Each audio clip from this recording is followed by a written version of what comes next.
Thank you for joining us again and welcome back to our channel. If you are joining for the first time, I appreciate your time. The truth is about to come out. Who will pick up the phone first between the United States of America and the country of China? So far, experts are saying that the United States of America might pick up the phone first to make the call. I don't know if that's true. I have two very important clips to play. You know how we do it here. We don't keep you, we don't hold you hostage, we don't allow you to waste your time. So we're going to go straight into it in a moment. However, it is important to note that the country of China has reminded the United States of America that it's not going to be business as usual, that this particular trade war is not going anywhere soon. And China, to an extent, has put its legs on the ground and tell the United States of America that we can drive it to whatever extent you want to. However, we're not going to take it more than where we have pushed it so far. The country of China has increased the United States of America's trade to 125%. Tonight to the economy and the markets in China now striking back, hiking tariffs on U.S. goods arriving in China to 125%. And tonight here, American farmers worry that China will now turn elsewhere. President Trump saying Chinese President Xi is a good friend, and our Mary Bruce asking the White House today if they have a good relationship, why doesn't President Trump call President Xi and try to solve this? Here's Mary tonight. Tonight, for the first time, Chinese President Xi Jinping speaking out on the escalating trade war with the United States as China raises the stakes even higher. President Trump has imposed a staggering 145% tariff on all Chinese goods coming into the U.S. But tonight, the Chinese leader declaring China has never been afraid of any unreasonable suppression. China then raising its own tariffs on American products to a massive 125%, essentially saying that products made in America are no longer welcome. Xi's message to the U.S., there is no winner in the tariff war, and standing against the world, you will only isolate yourself. The president says he has a great relationship with Chinese President Xi. He's willing to speak with him directly. Why doesn't the president just pick up the phone and get this ball going? The president, as I said from the podium just a few days ago when I was up here, would be gracious if China intends to make a deal with the United States. So is he waiting for China to make the first move here? I'm not going to comment on communications that are happening or may not be happening. Maybe the United States of America has overestimated his importance in terms of global economy and global trade.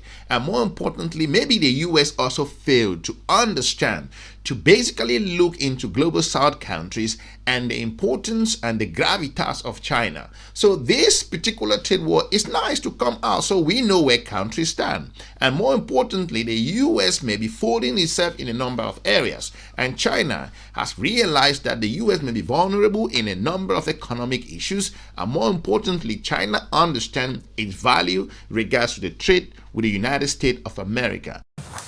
After days of tit-for-tat hikes, the U.S. is now putting the brakes on escalation. On Friday, the White House said it would not increase U.S. taxes on Chinese goods above the current 145%. That's despite China hiking its tariffs on U.S. imports to 125% starting on Saturday. This full-blown U.S.-China trade war may not be getting any hotter, but it's leaving businesses out in the cold. For more on this, I'm joined now by Tibor Beşiktaş. He's a professor of economics at the Georgia Institute of Technology in the United States. Welcome to the program. So President Trump says we're glad to have you. President Trump says he's open to a deal on tariffs with China's Xi Jinping. So which one of them do you think is going to pick up the phone first? Well, I think Trump will probably pick up the phone first. He can present it as being a great deal maker. And Xi Jinping will, I think, answer that phone call. Which would be great news for the both economic markets and many small businesses alike. But the question is the U.S. or China more prepared to bear more pain in this economic standoff? Well, that's a good question. China exports a lot more to the United States than the U.S. does to China. So economically, China stands to lose more. But the one sort of benefit of China, since it's not a democracy, since policymakers don't have to respond to what people say and how they feel and how they vote, the political pain is much bigger in the United States. So both sides have something sort of in their corner. Both sides have a lot to lose. It is important to note that the country of South Africa and the country of the United States of America cannot see eye and eye with regards to current trade wars.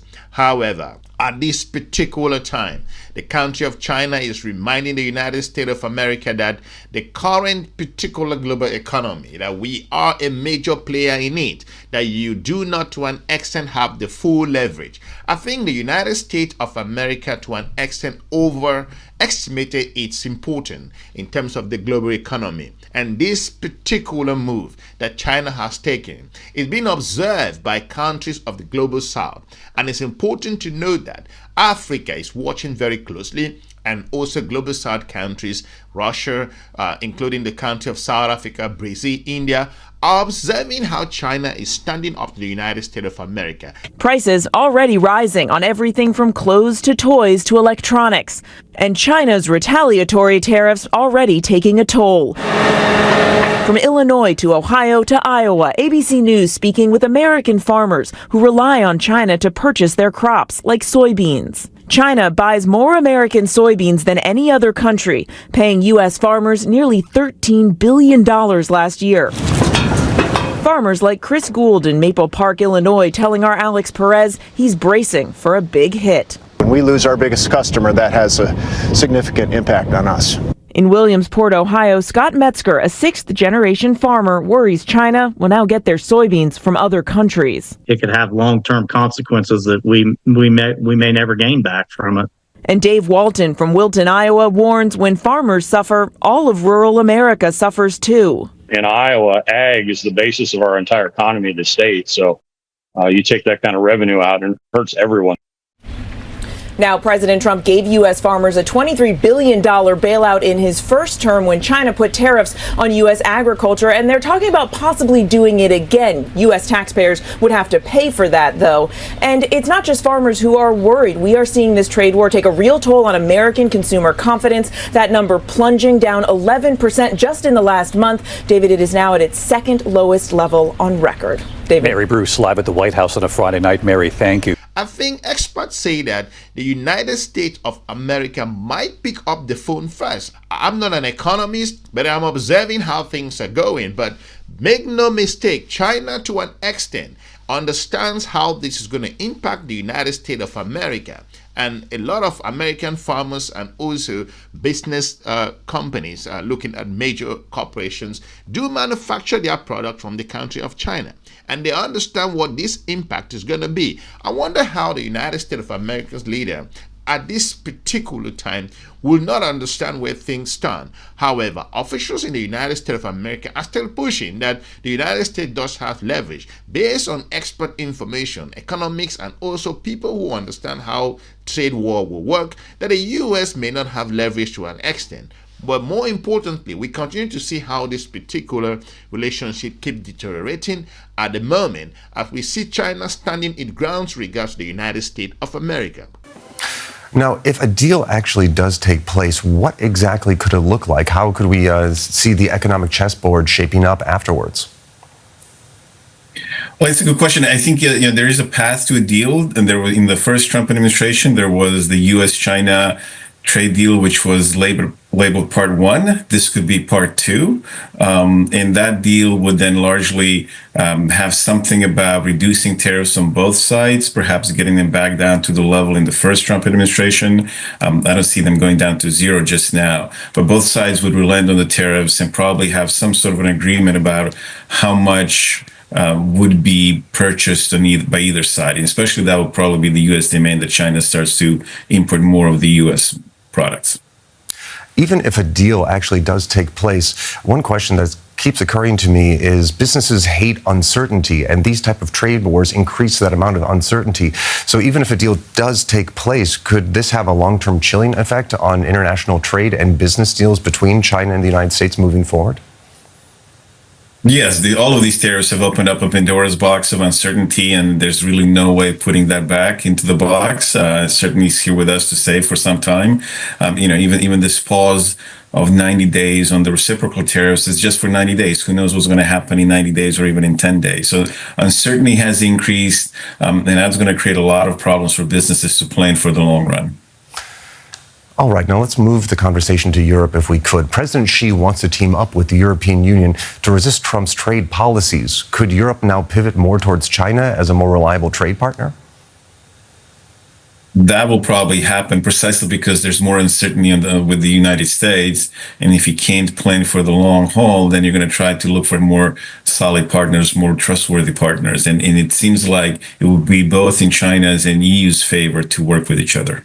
So this is sending a strong message to the country of the United States of America that it will not be business as usual, that you are number one and we are number two to an extent. But again, it makes it very clear to the United States of America. The U.S. may have overestimated its importance to an extent. But again, we will continue to see how this play in the global media and how where China stands. And China has made it clear that it's not interested in increasing it any further at where it is at the moment. But again, the United States of American consumers will feel the pinch to an extent. It's pretty clear. Tariffs is very simple to understand. So I don't think China will be the one to be paying those particular tariffs that the United States of America is levying. So the U.S. consumers will pay the price to an extent. So this is pretty clear. Economists are talking about it. It's so clear that the United States of America may have overestimated its importance.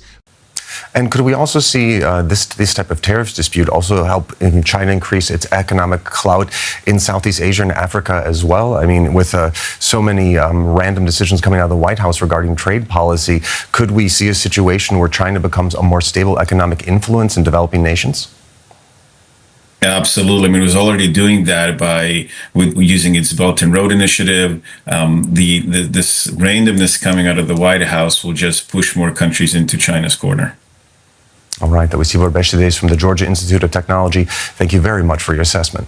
Well, for more, I'm joined now by Glenn Tifford. He's the co-chair of the program on the U.S., China, and the world at Stanford University's Hoover Institutions. It's good to have you with us this evening. You know, most of the world apparently has picked up the phone, called the White House to negotiate on tariffs, but China is standing firm. It seems that President Trump is waiting for a phone call from Xi Jinping. Do you think he's going to get one? I don't think he's going to get one, and it's a pleasure to be here. Thank you very much, Brent. I think there's a standoff now between both regimes. They're backed into a corner, and it would be very difficult for Xi Jinping to be seen to back down. His agenda very much is to portray himself as strong, as the leader of a proud Chinese nation, and as the world's #2 economy, perhaps largest by many measures. And so the question really is, where are the off-ramps for this confrontation? I think it's wrong to think of this purely in economic terms. This is a larger geostrategic play. And so the security dimension is critical here. And how much pain is China willing to bear? Donald Trump showed that he can be pressured by the market, the media, and his advisors. Who does Xi Jinping listen to? At the end of the day, Xi Jinping's primary constituency is the Communist Party of China. His role is to ensure it maintains its monopoly on power. Xi Jinping has never stood for a popular election, and so he does not have to fundamentally be accountable to his own people in the way that Donald Trump does. And so that is a fundamental distinction. China can bear a tremendous amount of pain, and in fact has been preparing for this moment. It's been stockpiling commodities and de-risking itself from the international system.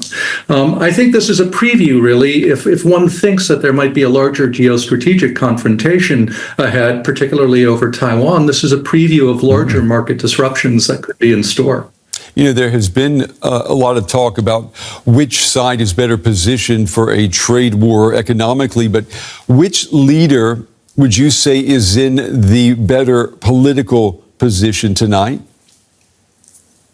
I think it depends upon who the constituency is. I think for the moment, Donald Trump's policies are playing relatively well in the broader American public because they have yet to experience the economic pain that might come from these changes. This may change 6 months from now or 2 years from now when there are midterm elections in the United States. So I think both right now are riding high, playing to their bases, which I think are nationalist bases within each respective country.